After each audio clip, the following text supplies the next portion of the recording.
Hi everyone, and welcome to English and More with me, David. You are in the right place. You are watching the right video, or you're listening to the right video if you would like to speak better English, and if you would like to understand why English speakers say some of the things that we say. You are probably at the B1, B2, C1, or C2, CEFR English level. That means that you are a lower intermediate, upper intermediate, advanced, or proficient English speaker. In other words, you can understand what I am saying. If you're at the B1 level, you might not be able to repeat everything that I am saying. You might not understand everything that I am saying. Or if you're at the C2 level, you can probably understand everything that I am saying clearly, and you can repeat everything that I am saying clearly.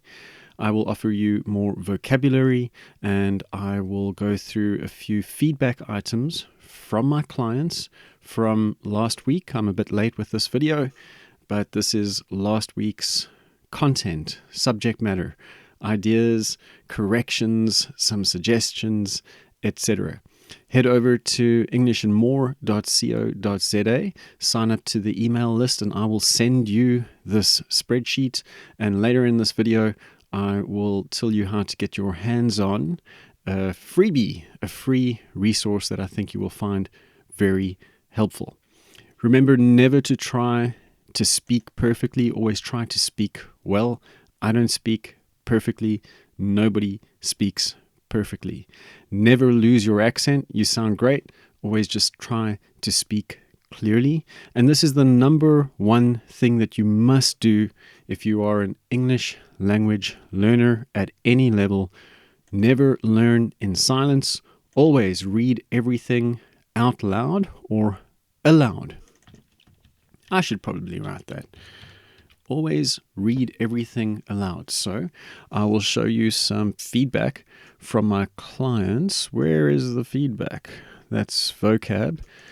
That's more vocab. Have I lost the feedback? Oh dear, it looks like I've lost the feedback. Suggestions. That's what I'm looking for. So always read things out loud. You can get this spreadsheet from me. You can head over, phrasal verb, head over to this tab, and you can read the corrections that I offer my clients.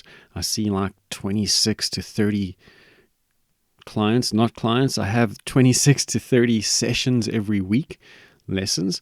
I have quite a few more students than that, and here is a selection, one selection, a selection. Here is a selection of the feedback from my clients. If you would like to become one of my clients, you can contact me over at the website.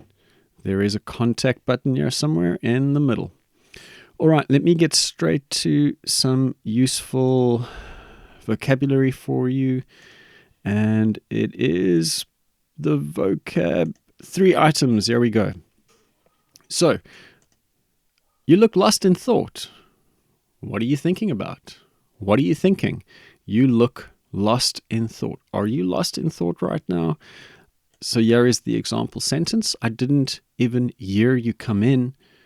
I was completely lost in thought. Obviously, here come in is another phrasal verb. You have come into the room, into the house, into the venue, the location, and you were lost in thought, so you did not hear me come in, or I did not hear you come in, depending on what I said there. You are deeply focused on your own thoughts. So some people get lost in thought. They stare at the clouds, they stare at the trees, they stare out the window. They might also be daydreaming. So they're there physically, but mentally in their minds, they're dreaming about something else. I really hope I'm recording this. Can I check if I'm recording? It looks like I am. Thank you very much. So they're dreaming. Let's go back to my vocabulary items. They're lost in thought. Another phrase for you, a blessing and a curse. Something can be good and bad. It can have pros and cons. We can say that it is a blessing and a curse. Working from home is a blessing and a curse. It's flexible. It is flexible, but I never really switch off, because when you're at home, you want to switch off, phrasal verb. You want to not focus on work. But if you're working from home, you're looking at the computer, you're checking your messages, you're communicating with clients, customers, or colleagues. So you never really switch off and relax. It can be a blessing and a curse at the same time.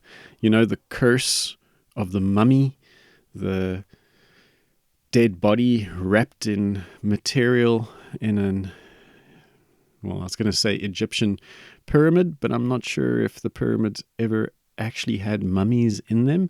Thank you, Graham Hancock. I'm getting distracted. So yeah, something that has both good and bad sides. A blessing and a curse.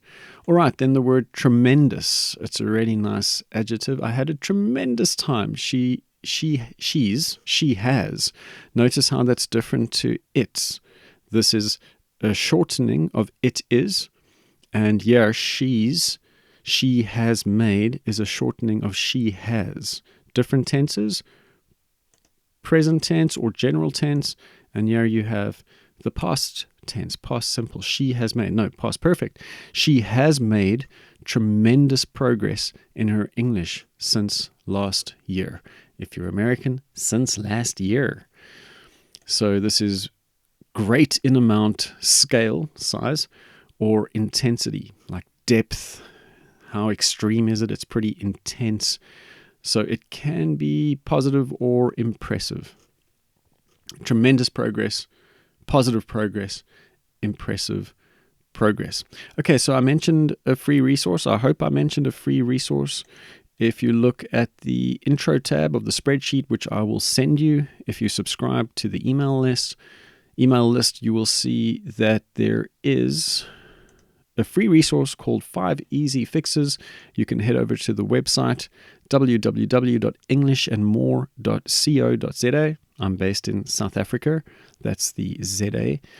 And you can get the free ebook. It will subscribe you to the email list, but you get a pretty helpful 5 Easy Fixes document. I think it will be helpful to you. I would love your feedback. Let me know what you think about it in the comments.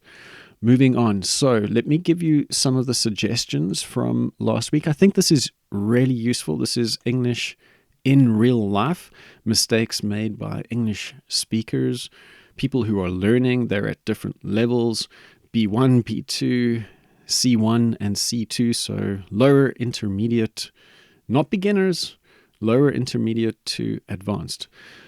The topic was food. We will talk a bit about that topic after this tab, a tab of a spreadsheet.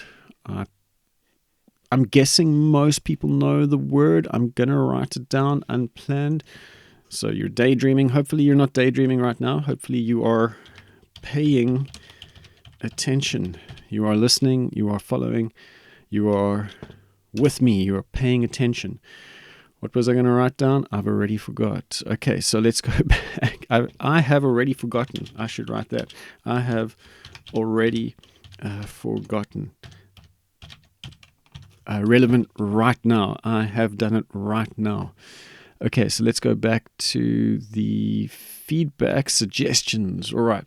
The topic was food. I never have Indian food in my life. I should have made that bold. I have never had Indian food in my life. That's much better.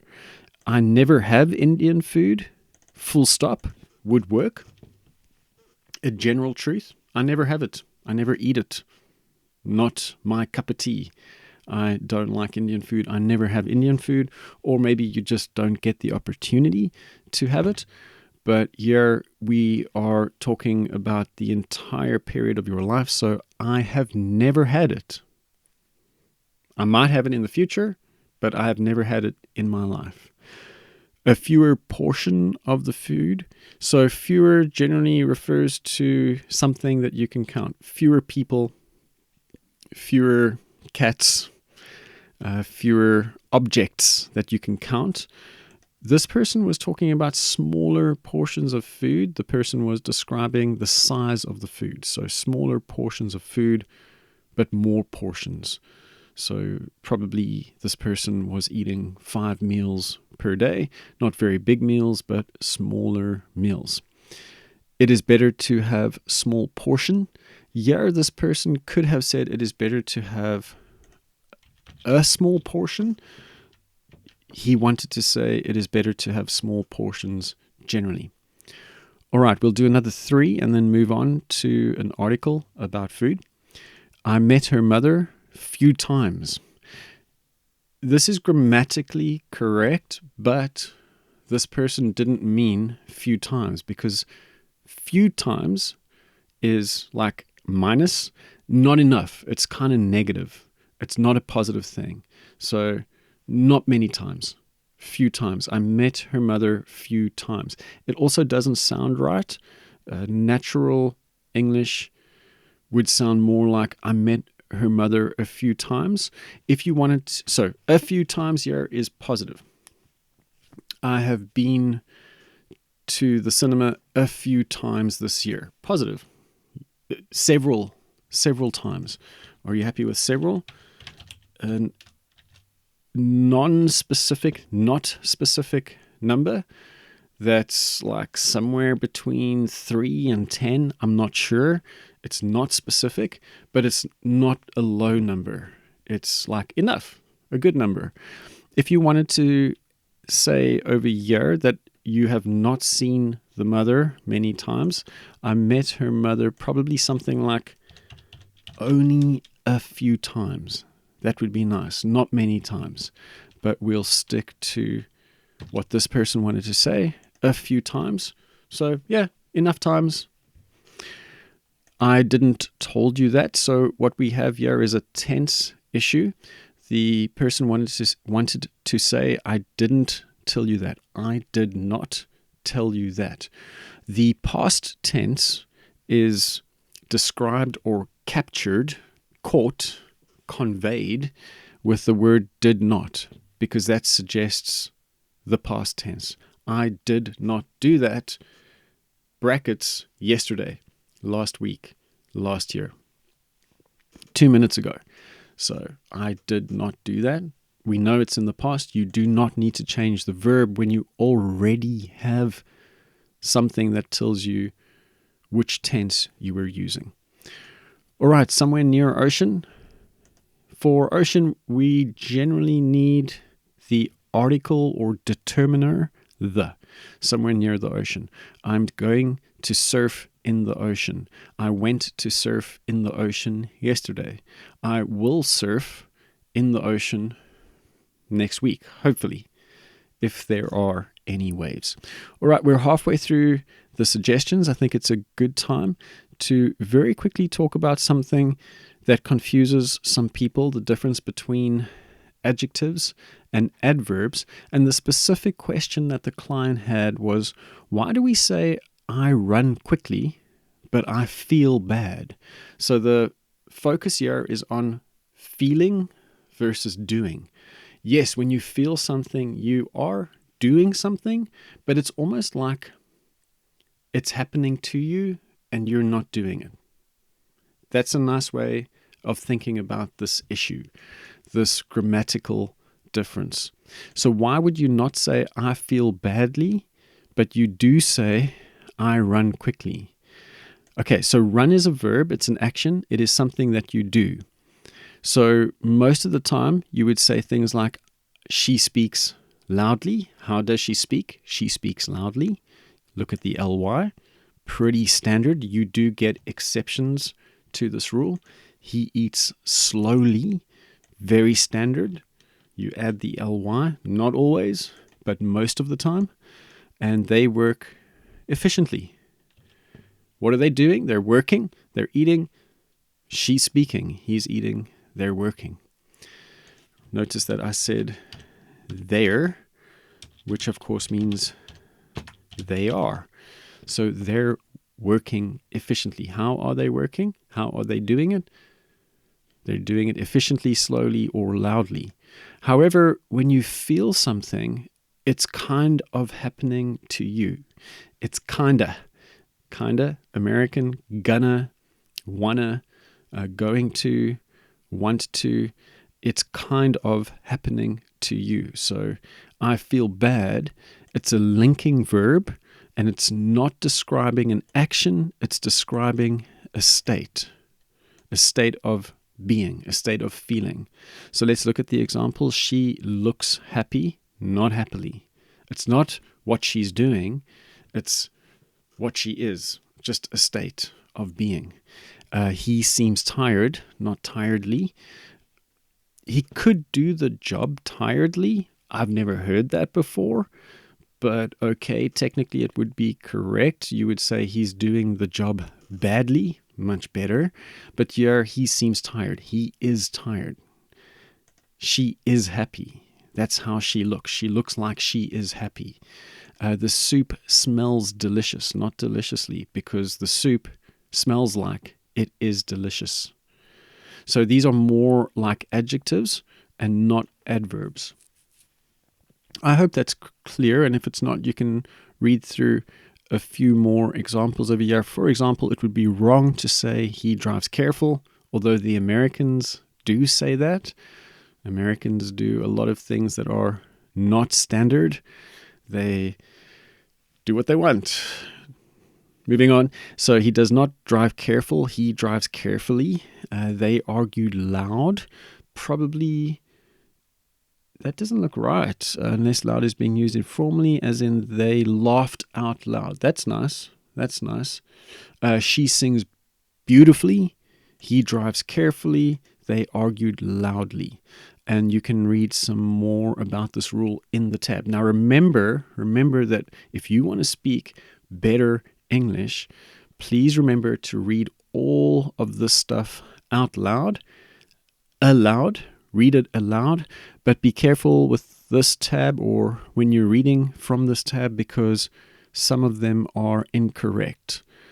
I hope it's clear, like there are some incorrect ones. I feel badly, the cake smells deliciously. These are incorrect, so just be aware. Sometimes there are incorrect examples to show you the difference between the correct ones and the incorrect ones. Okay, let's jump to the food and culture article. So this is the article. It all comes back to the plate. Food's role in understanding culture. Feel free. You can do it if you want to. Feel free to read the article. It's a really good article. It's not B1. It's not B2. It's more like a C1 or C2 level article. Great article. I highly recommend it.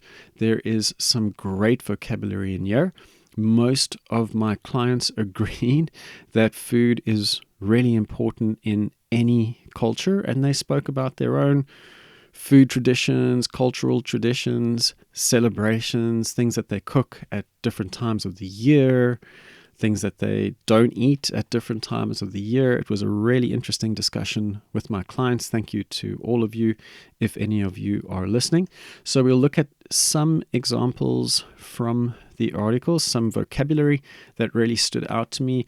I'm not totally prepared for this. This was last week, so I have to jog my memory. Many tabs over here, so I have to jog my memory. I have to try and remember while we are doing things. Not live, this is recorded, but you get what I'm saying. So, sustenance, really nice word. Let's look at the example. After a long day at work, a bowl of hot soup can feel like true sustenance. It's giving you the fuel, the nutrients, the nutrition that you need to keep going. You are sustained. You can keep going. Look at that part of the word there. Sust. Kind of similar to sustained. Okay, food and drink regarded as a source of strength. Great, pretty clear. Not too worried about primordial or hearth or abnegation. If you want to read the examples and the meanings, please feel free to do so. You can do it if you want to do it. You should assert yourself. Say what you want. Say what you mean. She asserted that daily exercise had changed her life. So she's stating what she believes. She asserted that. It's not just saying, it's really emphasizing or stressing what you mean. So assert yourself. Be more strong, or be stronger. Be stronger. Bedrock is like foundation. A foundation to a house, not quite the same. Let's look. It's a different type of foundation. Trust is the bedrock of any good friendship or relationship. You could say foundation, the fundamental basis of something. So if there's a building, it has a foundation. If there is bedrock, you don't really need a foundation because it has the rock that you can build straight onto. Don't worry about topography or idiosyncratic. I like this word. Might be a very difficult word. Idiosyncratic. Some people might say idiosyncratic. I think it's idiosyncratic. These are peculiar or strange individual ways about a person. So he has an idiosyncratic, strange to him, way of stirring his coffee exactly 5 times in one direction, maybe 5 times in the other. We all have idiosyncratic ways about us, about ourselves. We have idiosyncrasies. Okay, iconic. The Eiffel Tower is iconic in Paris. The Eiffel Tower is one of the most iconic landmarks, things that you can see very clearly from far away in the world. Widely recognized and admired. I'm going to move a bit more quickly here. Staple. So in my country, South Africa, corn, we say millies. Corn is a staple food. In some countries, rice is a staple food. Potatoes might be a staple food, a main or important element. Let's keep moving. Etiquette, almost like manners, the customary code of polite behavior. He quickly learned the proper dining etiquette for a formal dinner, the things you must do, the things that are polite, the manners that you must have. Say please, say thank you, wait for someone else to start eating before you start eating. Maybe not. Maybe that's not part of your culture's etiquette. Communal kind of almost sounds like communism. A communal kitchen, everyone uses it equally, shared by members of a community. Remember, you can read everything out loud from this tab. When you do so, your English will get better. Maize, that's what I should have said. Corn, millies, maize. American cultures used corn as a staple. Another word for maize, a big staple in my country. I think we have done enough there. Let's jump back to the suggestions. Where are the suggestions? There they are. The tab is in the wrong place today. Don't blame me. Blame the tab. Okay, so we'll just go through these 6 really quickly. So one of my clients said they told that you can eat anything. It should be they told people, they told you, they told me. You tell someone something. They told people that you can eat anything. You could say they said that you can eat anything. That's fine. You can say anything to nobody if you want to, but you're saying it. You don't have to say it to someone. So they said that you can eat anything, but you tell someone else something. I need to bought some candy. Very easy fix here. Bought is a past tense verb, but if you need to do it, you need to do it in the future. So to buy. I need to buy some candy later, tomorrow, next week. Do you really need to buy some candy? Maybe you should think twice about that. Think twice about that. You need to be happy. That one's easy too. He needs, she needs, it needs, but you need, they need, we need. All right, so that's just something you have to learn. One of my colleague, instantly, one of, a plural, always. One of the cats, one of the dogs, one of the people, one of the statements, the things that someone said. Yeah, one of my colleagues tried it for 5 days. They fast. They don't eat. They fast every day for a few hours. Didn't this one come up earlier? Yeah, same thing. So a few hours. Just few people came to the party. Not enough. Not many. Negative. But a few hours, okay, some. They fast every day for a few hours. It's like a good thing, a positive number. When you have health problem, well, you could have a health problem. That's not what my client meant. My client meant a plural. When you have health problems. All right, moving on. Another article that people spoke about last week is the issue of drug clinics in city centers, specifically, exactly, around train stations, metro stations, subway stations. Prague, for example, already has several drug stations, drug clinics, metro stations where drug clinics are nearby.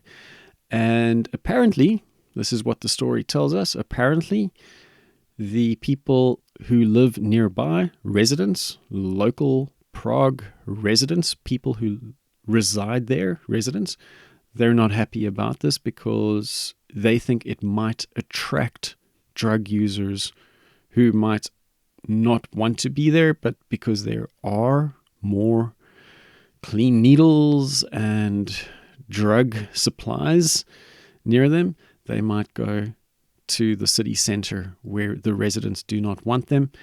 This is really interesting for me because we don't really have these in my country where I live, but apparently, this is what people tell me, apparently there are many of these in different countries in Europe. It feels strange to me because it is like you are supplying drug users with the things they need to take more drugs, which could lead to problems. It could be a problem. My clients said various things. There seem to be mixed feelings. They seem to have mixed feelings. I'm sure I've written this one down before because I always get different opinions. I always get mixed feelings on this one. And even individual clients, like one client, will have different opinions about it. They will have mixed feelings. So yes, it's good and yes, it's bad at the same time. They felt like it had pros and cons, and it had some benefits but some drawbacks. Benefits positive and drawbacks negative. Pros and cons, much better. Okay, so let's look at some of the vocabulary from that article. I really like this vocabulary item. Its fair share of. Difficult to explain. Let's look at the example. That neighborhood, the metro station neighborhood, that neighborhood has had its fair share of break-ins lately. I think the original sentence in the article is that Prague has its fair share of drug clinics already. Why do they need more? I can't answer that question. My clients could not answer that question either. Repurposed, very common. Something that you had, that you're doing something else with, has been repurposed. We waited for the rain to stop inside the building's vestibule is not the right example. The vestibule is like a small room where you enter through, but repurposed, they repurposed an old factory into trendy apartments. That is also happening in cities around the world. Around the world. You are giving it a new use. Let's move pretty quickly over here. I don't remember these words. Congregate, get together. Teenagers often congregate at the mall after school. They get together. They gather. They meet over there. Gather together in a group. In my country, we always talk about the municipality. That's like the different regions. Each have a government department, one big Municipality. The municipality plans to upgrade the public park next year. In England, I think people say the council, the local council. You could have other words for it too. So a city or town government, the council, the municipality. There are other words. I have to talk about advocate. It's a great word.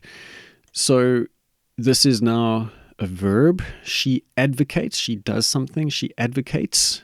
Kate, she advocates for mental health awareness in schools. So she supports that cause. She supports this movement towards mental health. Watch out though, because if you want the noun, you will say it slightly differently. I hope I'm spelling it correctly. So she is an advocate. Am I spelling it correctly? No, advocate. She is an advocate. So it's a bit stronger. Not Kate. She is an advocate of mental health or mental wellness. Back to the drug clinic vocabulary. Reignited. The fire started. The fire ignited. Then it disappeared a bit. Then it started again. It reignited. It started up again. The documentary reignited public interest in the case. Overdose, you took too many drugs. Not a great word. If you have a strategy, you are being strategic. It is carefully planned. They chose a strategic location. It is carefully planned. Okay, many words over here. Please read the feedback out loud or aloud. Read all the tabs out loud. I just want to point out that I do have 2 books. If you would like to support the channel, you can click the links. In order to get the links, you can just subscribe to the channel through my website or via my website. Through my website, you can subscribe over here. You will get the weekly spreadsheets, probably in PDF form. You might get it in spreadsheet form too. It doesn't matter. You'll get the content, read the content out loud. You can contact me through the website. The free ebook is here too. Thank you for watching. Give the video a thumbs up, a like, and subscribe to the channel. See you next time. Ciao.